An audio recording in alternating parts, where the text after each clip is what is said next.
Samedi 12 juin, Le Figaro publiait une info. Le licenciement pour faute lourde d'un salarié ayant déposé un emballage de sextoy sur la voiture d'un de ses collègues.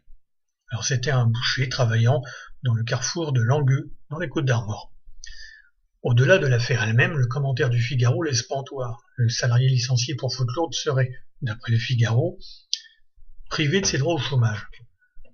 La même information est aussi reprise par le journal Ouest France, avec toujours le même détail, le licenciement pour faute lourde privatif des droits au chômage.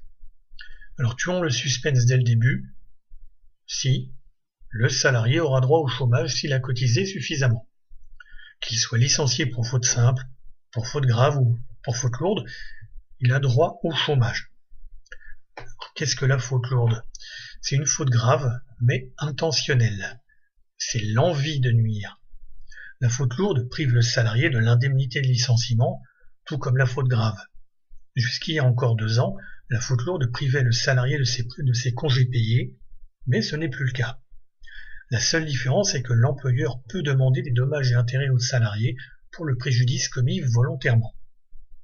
Alors en ce qui concerne les droits au chômage, ceux-ci sont accordés par Pôle emploi en application de la convention d'assurance chômage. Les conditions sont claires. Il faut avoir travaillé au moins 88 jours, s'inscrire comme demandeur d'emploi et ne pas avoir volontairement quitté son emploi.